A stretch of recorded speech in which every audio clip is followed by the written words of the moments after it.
Teman-teman, saat ini saya sudah bersama dengan Dr. Hasan Ismail, spesialis anak dari RSUD Kabupaten Kediri atau RSKK. Hari ini kita akan membahas tema imunisasi pada anak. Dr. Hasan, selamat siang. Selamat siang Mas Adnan. Apa kabar? Alhamdulillah. Ya, siangnya cukup panas ya. Ini di luaran sana. Ya.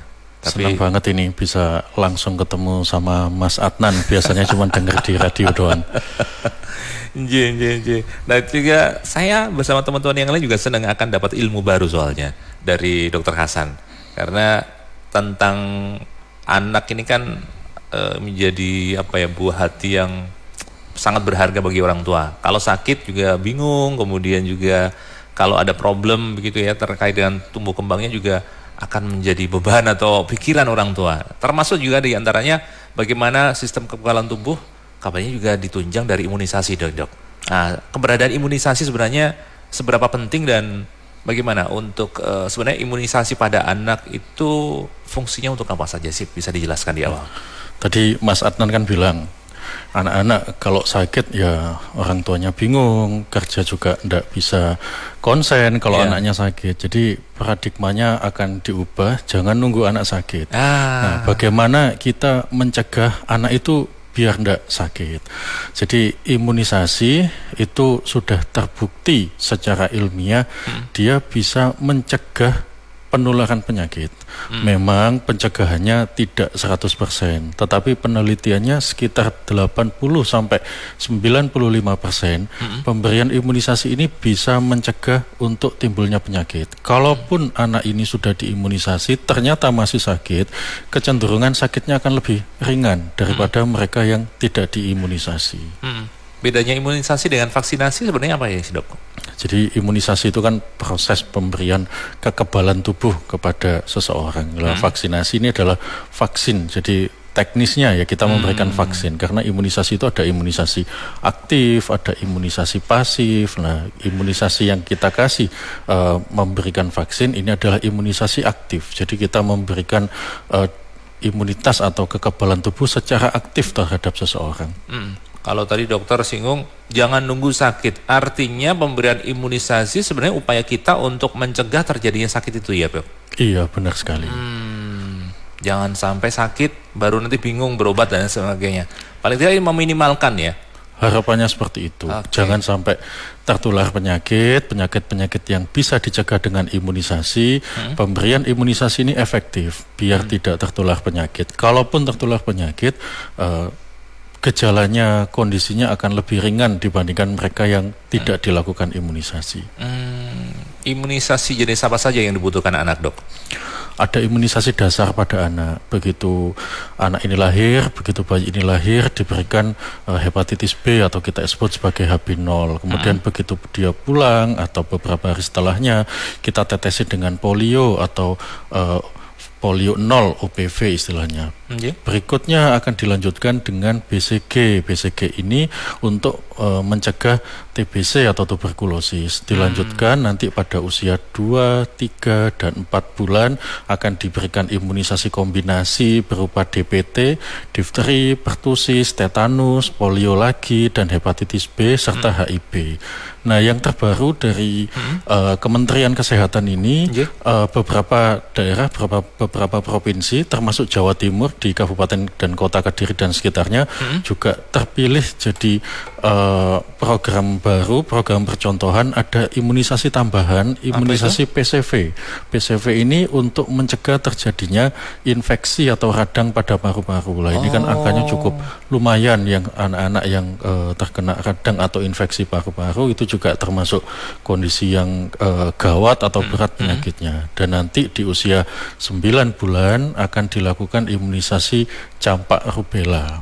Nah, dilanjutkan nanti pada usia 1,5 tahun atau 18 bulan diberikan imunisasi ulangan, imunisasi DPT dan kombinasinya, dan imunisasi campak ulangan sekali lagi. Berikutnya setelah itu imunisasinya ikut dalam program imunisasi anak sekolah waktu anak itu menginjak usia sekolah.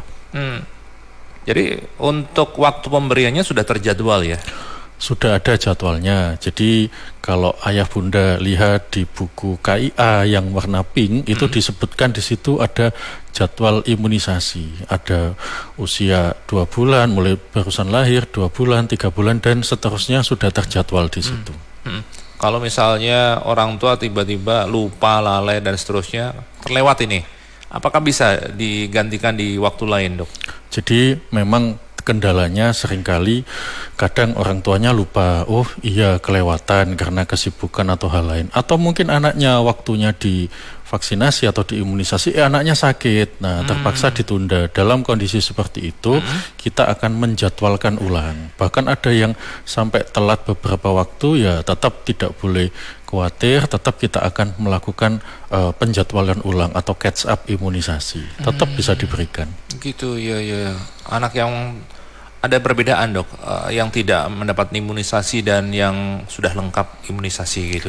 Sebenarnya perlindungan imunisasi, mereka yang dilakukan imunisasi secara lengkap otomatis akan terlindungi dari penularan penyakit. Dan beberapa kondisi anak yang sakit TBC misalkan, ternyata anak-anak yang sakit TBC yang berat itu yang kondisinya sampai menyerang otak dan kondisi-kondisi yang cukup gawat itu kebanyakan mereka yang memang tidak mendapatkan imunisasi itu. Jadi imunisasi itu perlindungannya jadi tidak pasti diimunisasi pasti tidak terkena penyakit, tidak seperti itu. Imunisasi perlindungannya 80-95%, artinya mencegah terjadinya penyakit pada sebagian anak dan sebagian lagi dia mungkin masih bisa tertular penyakit, tetapi gejalanya, kondisinya akan lebih ringan dibanding mereka yang tidak diimunisasi. Oke.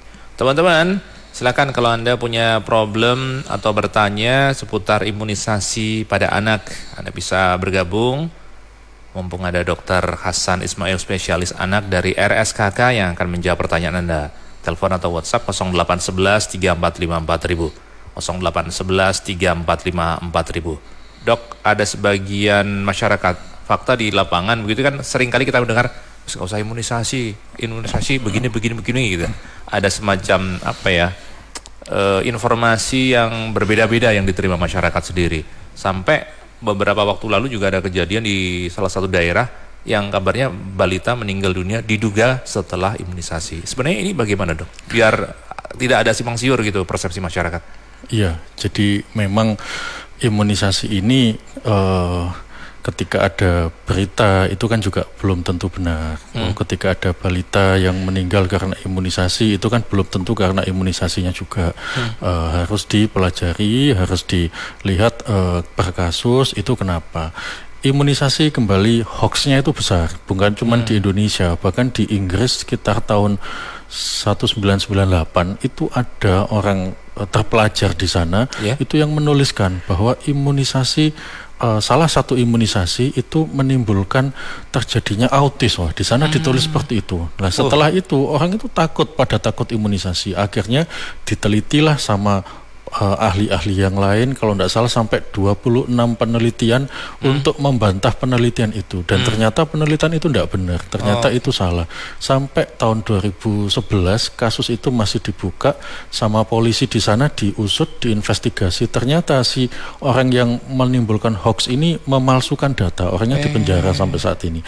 Nah, yang sudah beredar, hoax yang sudah beredar ini agak sulit untuk ditarik karena sudah kalau bahasa kita viral ya di netizen, sudah viral lah gitu. Cuman tetap kita akan memberikan informasi apa adanya secara benar. Jadi kalau ada masalah-masalah imunisasi yang kok menakutkan, kok begini-begini, tanyakanlah ke ahlinya biar disampaikan berdasarkan data yang ada yang benar seperti apa. Jadi kita dapat informasi utuh, tidak sepotong-potong atau bahkan tidak berbasis data yang benar ya. Nah, ini yang penting kita ketahui. Teman-teman, silakan kalau Anda ingin bergabung, silakan tanya-tanya kepada Dr. Hasan Ismail, spesialis anak dari RSKK. Mumpung ada kesempatan baik membahas tentang imunisasi pada anak. Bu Elisa di Rembang Adiluih Kediri, apakah ada dampak jika imunisasi anak tidak dilakukan secara berurutan sesuai dengan jadwal? Bu Rosa di Gampeng Rejo, Kediri. Anaknya masih usia SD, kadang-kadang di sekolah itu ada jadwal imunisasi dari puskesmas setempat. Karena kadang orang tua lupa imunisasi apa saja yang sudah dilakukan ke anaknya, jadi ya diikuti saja. Apakah hal tersebut aman? Oke. Bu Juliet. Iya, halo. Ya, silakan Bu langsung ke poin pertanyaannya. Oke, terima kasih. Dokter Hasan, saya mau nanya ini, kebetulan saya punya anak sekarang ini sudah umur 2,5 tahun. Waktu itu memang rutin sekali untuk imunisasi langsung ke dokter anak di Surabaya. Nah, itu imunisasi sampai umur 9 bulan. Nah, lepas dari 9 bulan sampai umur 2,5 tahun ini nih, kita sudah nggak pernah imunisasi lagi. Nah, baiknya ini imunisasi yang sudah tertinggal ini apakah harus dikejar ulang atau dibiarkan begitu aja ya Pak, atau gimana? Itu saja pertanyaannya? Iya. Ya. Baik, disimak lewat radio ya Bu. Baik, terima kasih. Oke. Bu Juliet di Kertosono, silakan langsung ditanggapi Dok. Yang terakhir dulu tadi ya, Iya. Saya tertarik ini dari Kertosono, imunisasinya jauh-jauh ke Surabaya. Mungkin karena ada aktivitas di Surabaya Mungkin ada juga, aktivitas ya. atau mungkin Jadi, ada saudara di sana ya. Iya. Jadi memang pemerintah ini untuk imunisasi sudah tersedia di semua pelosok tanah air, mulai sampai ke tingkat puskesmas, posyandu, diharapkan lebih terjangkau oleh masyarakat. Jadi kalau pertanyaannya imunisasinya sampai usia 9 bulan lengkap, infonya seperti itu masuk dalam imunisasi dasarnya. Biasanya nanti kita lihat dulu apa yang sudah, apa yang belum. Lah yang sudah ini tetap sudah dilakukan imunisasi, tetap dalam perhitungan kita. Lah yang belum nanti akan kita jadwalkan ulang. Harusnya setelah usia 9 bulan ada di usia 1 tahun dan 18 bulan kalau imunisasi yang baru saat ini. Lah nanti kita lihat dulu mana yang belum, itu yang nanti akan kita kejar atau catch up namanya. Iya. Rasanya seperti itu. Jadi monggo ke fasilitas kesehatan terdekat, entah itu di dokter anak atau di puskesmas, dengan membawa buku catatan imunisasinya atau buku KIA. Di situ nanti ditunjukkan dan nanti akan dilakukan penjadwalan ulang atas imunisasi yang belum sempat dikerjakan. Oke. Untuk yang sebelumnya, yang pertanyaan pertama tadi, kalau imunisasinya tidak teratur, tidak berurutan atau bagaimana lah. Yang jelas imunisasi itu diberikan dengan waktu, dengan jadwal yang diharapkan. Dengan jadwal itu maka akan membentuk kekebalan yang baik. Artinya kalau bisa imunisasi ya lengkap sesuai dengan jadwalnya. Dalam kondisi tertentu ya ibunya berhalangan, anaknya lagi sakit atau apa, tetap bisa diberikan, tapi itu tadi nanti akan kita melakukan penjadwalan ulang. Kemudian untuk pertanyaan yang kedua tadi, lah kalau di sekolah, dilakukan imunisasi, padahal ini tidak tahu imunisasi sebelumnya bagaimana, tetap saja sudah ikut. dapat atau belum nggak tahu ya, lupa mungkin. Itu kan masuk dalam bulan imunisasi anak sekolah, jadi sudah diperhitungkan sama pihak tenaga kesehatan maupun pemerintah. Ini imunisasi yang memang diberikan di sekolah, yang sudah dijadwalkan pada usia-usia segitu. Jadi tetap aman untuk diberikan pada anak-anak di sekolah asal kondisinya sehat. Ya. Kalau misalkan ibunya pengen tanya, mungkin bisa membawa buku imunisasinya, bisa diinfokan ke puskesmas atau bu gurunya untuk disampaikan ke tenaga kesehatan. Tetapi secara umum memang sudah didesain untuk di sekolah diberikan pada anak sekolah. Memang programnya seperti itu. Sudah terjadwal lah begitu ya. Terjadwal seperti itu. Kalau misalnya kedobelan, Dok, kira-kira masih aman ya? Untuk kedobelan imunisasi, jadi beberapa imunisasi itu dilakukan booster atau dosis penguatan.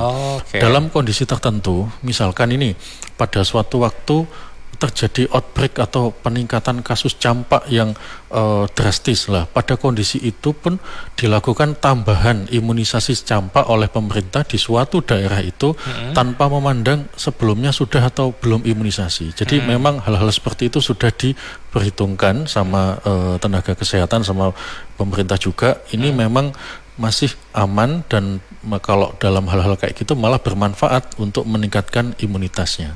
Tapi juga tidak boleh iseng-iseng, wah ini imunisasi jadwalnya 2 kali biar kuat, gitu ya. Tambah 1 lagi ya enggak. Memang sesuai dengan dosis yang tadi ya.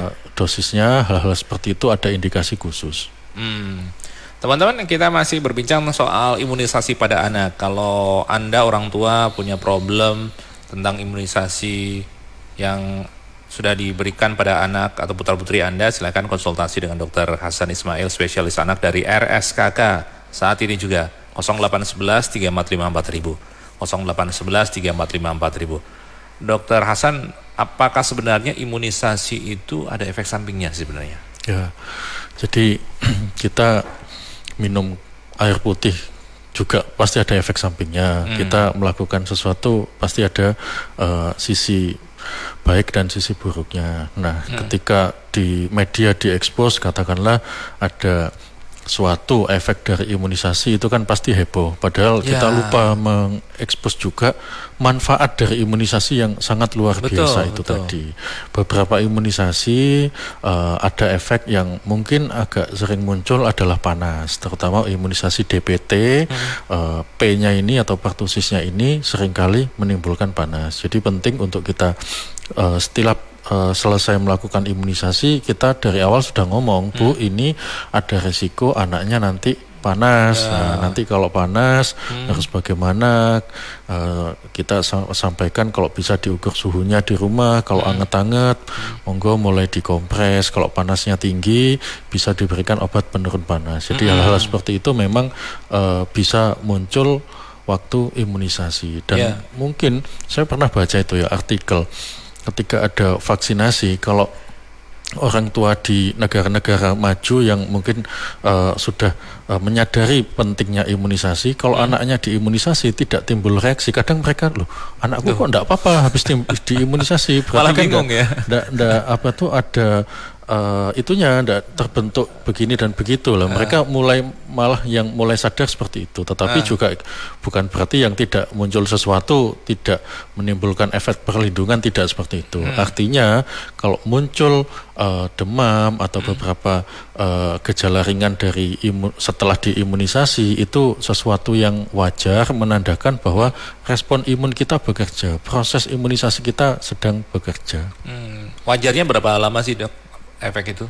Efek itu ketika efek itu ringan, demam hanya 2 hari, 3 hari, dan tidak sampai demam yang sangat tinggi, tidak lebih dari 40 derajat Celcius misalkan kayak gitu ya, kita berikan nasihat ke orang tua, obat panasnya, obat penurun panas diminum rutin sambil dipantau, asalkan minumnya kecukupan nutrisinya terpenuhi, ya kita masih pantau dulu. Ya, ketika anak rewel, orang tua juga jangan ikut panik ya. Nah, itu yang harus tenang ya. Iya.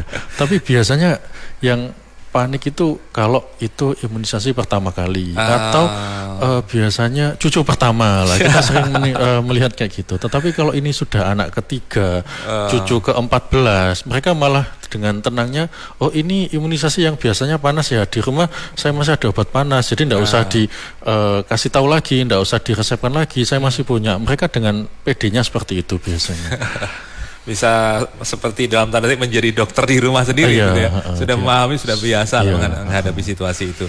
Baik, teman-teman, masih ada kesempatan untuk Anda tanya, telepon atau WhatsApp Gatekeeper 0811 345 4000, 0811 345 4000. Masih di Public Interaktif Radio, Anda juga bersama RSUD Kabupaten Kediri atau RSKK. Masih bersama narasumber Dr. Hasan Ismail, spesialis anak, membahas tentang imunisasi pada anak. Mbak Roshi di Kadat Kediri menanyakan, efek demam setelah imunisasi itu aman atau tidak ya? Terus untuk obatnya apakah ada obat khusus dari dokter? Mohon infonya. Tanggapi? Ya, terima kasih. Jadi tidak juga dianalogkan kalau imunisasi pasti panas, enggak. Panas itu hanya terjadi pada sebagian saja anak yang diimunisasi. Kalau pada imunisasi DPT sekitar 40 sampai dengan 46% mereka yang diimunisasi DPT itu bisa menimbulkan panas. Kalau pada imunisasi campak angkanya rendah lagi, di bawah 10%. Artinya tidak semua anak yang diimunisasi itu pasti terjadi panas. Hanya pada anak tertentu. Nah, panasnya ini bervariasi. Ada yang cuman anget-anget aja, ada yang sampai dengan panas. Apa yang dilakukan ketika anak itu demam, yang jelas demam pada karena imunisasi secara umum tidak berbahaya. Yang kita lakukan pastikan nutrisinya cukup, minumnya cukup. Kecuali anaknya dengan demam itu tidak mau minum sama sekali lah. Wah. Yang bahaya bukan demamnya, tetapi dia tidak mau minumnya ini bisa menimbulkan dehidrasi. Ya. Nah, kalau memang demamnya dirasa cukup mengganggu, suhunya lebih dari 38 derajat Celcius misalkan, anaknya agak rewel, boleh diberikan pemberian obat penurun panas. Sampai tadi ya, berapa hari tadi ya, 2-3 hari tadi ya? Rata-rata untuk panas pada setelah imunisasi ada yang cuma 1 hari, 2 hari, secara umum tidak lebih dari 3 hari. Oke. Biasanya dokter ngasih obat khusus nggak, dok? Ketika imunisasi gitu ada, oh ini nanti kalau panas dikasih ini, biasanya ada bawaan gitu. Biasanya sekarang kan ayah bunda itu sudah selangkah lebih maju. Kebanyakan mereka itu sudah sedia obat penurun panas. Meskipun sebelum imunisasi mereka di rumah itu punya persediaan obat penurun panas. Biasanya kita akan mengedukasi pakai obat penurun panas apa, sudah benar atau tidak, dan dosisnya seberapa. Rata-rata kebanyakan ayah bunda yang anaknya diimunisasi itu sudah aware dengan itu, sudah punya obat penurun panas, atau dia sudah berpikiran bahwa akan menyediakan obat penurun panas. Kalau boleh sedikit agak melebar, obat penurun panas yang di pasaran kan banyak ya, cair, yang tablet ini masih aman juga ya untuk aman. Kemarin kan sempat rame obat sirup. Ya, dok, gimana ini dok? sudah Update-nya. Jadi kita kan mengikuti dari hasil uji dari Badan POM, obat yang sudah disetujui, yang sudah beredar saat ini itu sudah dinyatakan aman. Dan saya mengikuti dengan teman-teman dari Dinas Kesehatan Kabupaten Kediri ketika ada info beberapa obat yang disinyalir berbahaya, dari dinas sudah mengamankan. Jadi semua apotek, rumah sakit atau klinik di wilayah Kabupaten Kediri sudah diawasi agar yang diberikan kepada masyarakat ini yang memang benar-benar sudah terbukti aman, bukan yang masih ragu-ragu, belum ada disetujui dari Badan POM lah, enggak. Jadi yang benar-benar diberikan kepada masyarakat ini hanya yang sudah dinyatakan aman oleh Badan POM. Baik, dok, nanti kita lanjutkan diskusi kita. Masih juga ada kesempatan untuk teman-teman bergabung ya. Silakan telepon atau WhatsApp 0811 345 4000, 0811 345 4000. Kalau Anda ada kesulitan, termasuk juga bagaimana konsultasi tumbuh kembang anak, ada problem apa begitu ya seputar perkembangan atau kesehatan anak, bisa konsultasi juga dengan Dr. Hasan Ismail, spesialis anak dari RSKK. Dok, kalau praktek di RSKK hari apa? Jam berapa, dok? Jadi di RSKK kita ada poli anak mulainya jam 8 sampai dengan jam 12. Di sana ada saya dan juga ada dokter Melisa untuk dokter anaknya. Untuk saya di hari Selasa dan hari Kamis. Selasa dan Kamis ya. Ya. Jam 8 sampai jam berapa tadi? 12. 12 siang. Oke. Teman-teman yang ingin konsultasi langsung nanti bisa manfaatkan kesempatan tersebut. Kita masih bahas tentang imunisasi pada anak ya. Tadi sudah dibahas cukup banyak, termasuk pertanyaan dari teman-teman yang menyampaikan tentang problem atau ini pengalaman sebagai orang tua ketika imunisasi pada anak. Yang perlu diperhatikan saat imunisasi atau pemberian imunisasi pada anak itu apa sebenarnya, dok? Yang pertama kita harus melihat dulu bahwa anak ini harus sehat, dalam arti anaknya yang diimunisasi ini harus siap. Biasanya nanti dari petugas kesehatan yang merencana akan memberikan imunisasi ini kan pasti akan diperiksa dulu. Kalau anaknya sehat bisa diberikan imunisasi, tetapi kalau anaknya memang lagi kurang sehat biasanya imunisasinya akan kita tunda.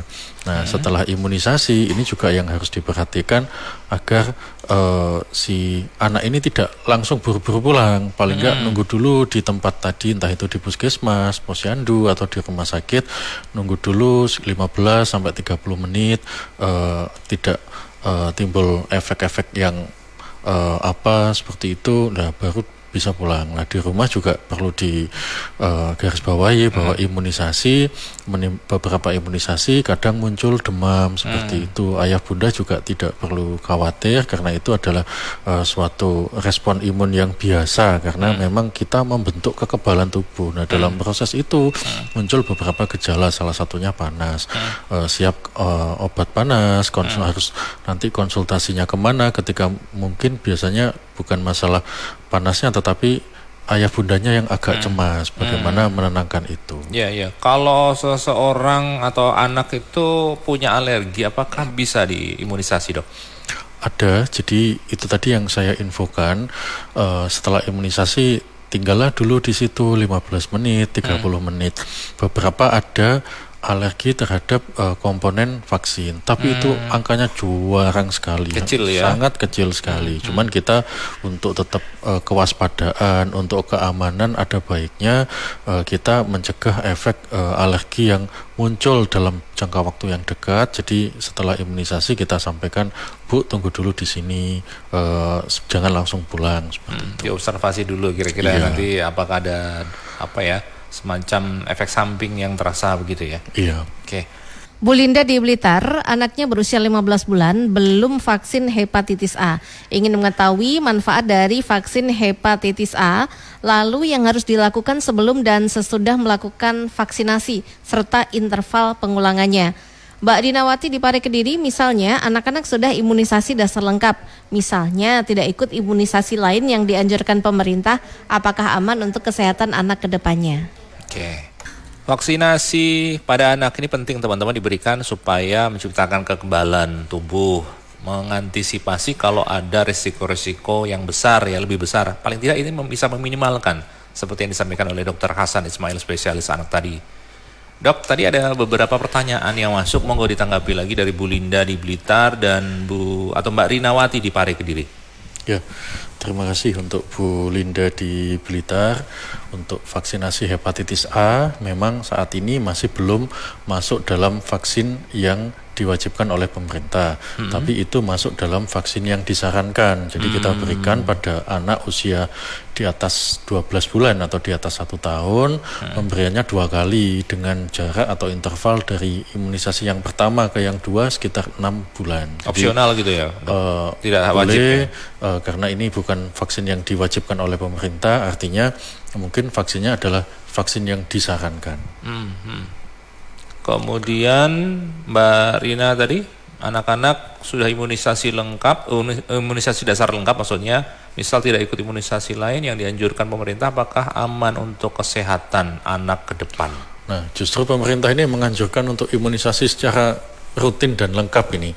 Jadi pastinya yang direkomendasikan oleh Kementerian Kesehatan dalam hal ini adalah vaksinasi yang lengkap. Vaksinasi mulai vaksinasi dasar sampai dengan usia 9 bulan, kemudian diikuti dengan vaksinasi atau imunisasi ulangan atau dosis penguat. Jadi sebaiknya diikuti jadwal imunisasi itu, termasuk nanti misalkan ada imunisasi di sekolah atau dalam kondisi khusus, misalkan ada BIAN, bulan imunisasi anak nasional, itu tidak peduli imunisasinya sudah atau belum, tetap diberikan dosis tambahan atas kondisi tertentu, misalkan karena ada outbreak atau penyakit tertentu yang lagi merebak banyak inilah, itu anak-anak diberikan dosis penguat untuk mencegah terjadinya timbul penyakit di suatu daerah itu. Jadi tetap diikuti saja programnya dari pemerintah. Kekebalan tubuh itu tidak bisa hanya muncul dari diri sendiri ya, Dok. Harus ada semacam vaksin yang dimasukkan ke dalam tubuh manusia begitu ya. Jadi memang kan ada imunisasi itu, ada imunisasi alami, ada imunisasi buatan. Kalau imunisasi alami, mungkin kita habis sakit penyakit A misalkan, maka di dalam tubuh kita akan ada kekebalan atau daya tahan tubuh terhadap penyakit A secara otomatis atau secara alami. Cuman ini juga tidak bisa bertahan lama, beda dengan vaksinasi buatan atau kita lakukan imunisasi, itu bisa kita atur agar daya tahan tubuhnya bertahan dalam jangka yang panjang. Oke. Di luaran sana, terutama di media sosial, zamannya sekarang ini kan orang bermedsos gitu ya, Dok ya. Banyak sekali informasi-informasi yang beragam, termasuk hoax-hoax seputar imunisasi. ada pihak-pihak yang anti imunisasi dan seterusnya. Bagaimana sebenarnya harus kita sikapi, termasuk mungkin hal-hal yang poin-poin atau pesan-pesan materi yang ternyata selama ini mungkin kita yakini tetapi ternyata hoax. Itu apa, Dok? Jadi yang pertama tetap kita lihat dulu kalau kita mendapatkan informasi, apakah informasi ini valid atau tidak, benar atau tidak. Kita lihat siapa yang menerbitkan informasi ini, atas dasar apa, apakah sudah memang benar diteliti secara ilmiah atau hanya sekedar asumsi. Itu juga harus dipertimbangkan. Dan yang kedua yang kita lihat adalah bahwa semua negara, tidak ada satupun negara di dunia ini yang tidak membolehkan imunisasi atau ragu-ragu terhadap imunisasi, itu tidak ada. Jadi semua negara sudah menyatakan bahwa imunisasi ini aman dan bermanfaat untuk warga negaranya. Jadi semua negara saja sudah menyatakan ini aman dan bermanfaat untuk warga negaranya. Dan yang ketiga, dari Majelis Ulama Indonesia juga sudah menyatakan bahwa imunisasi ini boleh dipergunakan. Jadi kita menyikapinya secara bijak bahwa manfaatnya akan jauh lebih bermanfaat untuk masyarakat. Kalaupun ada kejadian ikutan setelah imunisasi pas atau KIPI, itu kan yang seperti kita bahas tadi, ada demam atau apa, tetap manfaatnya jauh lebih besar daripada itu yang itu sering tidak terekspos. Coba kalau kita hanya mengekspos sisi-sisi anaknya demam, anaknya ini, tapi tidak diekspos yang manfaat yang luar biasa itu tadi. Mungkin juga ada semacam penyakit penyertanya juga ya, yang itu ternyata sudah dimiliki oleh si anak atau si pasien tersebut. Ya, dan angkanya kan kecil sekali, jarang sekali muncul. Tetap manfaatnya jauh lebih besar dibandingkan yang selama ini mungkin diekspos yang dikira karena dihubungkan dengan imunisasi. Ya, Dokter Hasan, kita akan saat lagi balik untuk membahas bagaimana sebenarnya pentingnya imunisasi terhadap anak ini. Teman-teman, masih ada sedikit waktu lagi untuk Anda bergabung, tanya-tanya, konsultasi seputar imunisasi pada anak bersama Dr. Hasan Ismail, spesialis anak dari RSKK, RSUD Kabupaten Kediri. Bu Rahma. Iya, halo. Ya, silakan Bu, langsung ke poin pertanyaannya. Iya, saya Rahma dari Jepun Tulungagung. Jadi saya ini punya anak usia 1 tahun. Nah, ini pernah ikut imunisasi, namun meninggalkan luka di bagian tangannya seperti bentol gitu. Nah, itu gimana ya cara merawat lukanya biar imunisasinya itu hilang? Terima kasih. Oke, baik. Dok, langsung ditanggapi monggo. Terima kasih Bu Rahma di Jepun Tulungagung. Ya, terima kasih Bu Rahma. Ini tadi tidak disebutkan jenis imunisasinya. Kalau imunisasi itu adalah imunisasi BCG yang ada di lengan kanan, adanya bentol atau bekas di bekas suntikannya itu adalah wajar. Justru kalau imunisasi BCG muncul bekas atau istilah kita scar di lengan kanan, kita bersyukur. Jadi BCG-nya ini jadi istilah kita. Karena memang proses penyuntikannya dan kekebalan tubuhnya akan menimbulkan bekas di situ. Makanya BCG itu disuntikan di lengan kanan, bukan di pipinya, kelihatan nanti bekasnya. Kalau di Jepang sana mereka nyuntiknya di perutnya. Jadi memang masing-masing negara punya aturan sendiri-sendiri. Jadi kalau memang itu benar BCG, itu adalah sesuatu yang normal dan memang akan terjadi seperti itu. Makanya kita dari awal mengedukasi, Bu, ini bakal seperti ini, seperti ini. Tapi kalau itu bukan BCG, mungkin beberapa imunisasi yang lain yang harusnya tidak menimbulkan luka atau bekas ternyata menimbulkan luka, benjol atau apa. Yang jelas selama kondisinya baik, anaknya tidak panas tinggi, tidak terjadi luka yang sampai bernanah atau sesuatu yang sekiranya mengkhawatirkan, itu masih dirasa masih aman, cukup dikompres-kompres saja, konsultasikan ke petugas kesehatan terdekat. Itu yang kita sarankan. Kalau selama bentol atau tanda bekasnya ini nggak ada dampak-dampak atau efek lanjutan, nggak ada masalah ya, Dok? Tidak ada masalah, mungkin menunggu waktu dia akan membaik. Saya ingat dulu waktu SD. Nah, itu ya. Ya saya kalau dulu istilahnya dicacar gitu ya istilahnya. Kalau sekarang istilahnya kan vaksin ya, vaksinasi ya, atau imunisasi. Dok, sebelum kita berpisah, ada beberapa poin yang perlu digarisbawahi terkait dengan imunisasi pada anak ini, Dok. Ya, jadi kembali lagi bahwa imunisasi ini sudah terbukti aman dan bermanfaat di semua negara melaksanakan imunisasi. Jadi kita mengajak kembali ayah bunda, ayo dilihat buku KIA atau buku PINK itu buku-buku imunisasi, catatan imunisasinya, monggo dilihat lagi apakah anaknya sudah dilakukan vaksinasi secara lengkap atau belum, apa yang sudah, apa yang belum. Kalau memang ada yang belum dan itu tertinggal ya segera dilengkapi. Oke. Jangan sampai nunggu sakit gitu ya. Tadi pesan dokter, jangan nunggu sampai sakit. Tapi justru imunisasi ini mengantisipasi terjadinya sakit yang parah. Itu ya dok ya kira-kira. Iya. Oke. Dokter Hasan, terima kasih waktunya di studio. Ya, terima kasih juga kepada Radio Andika. Ya.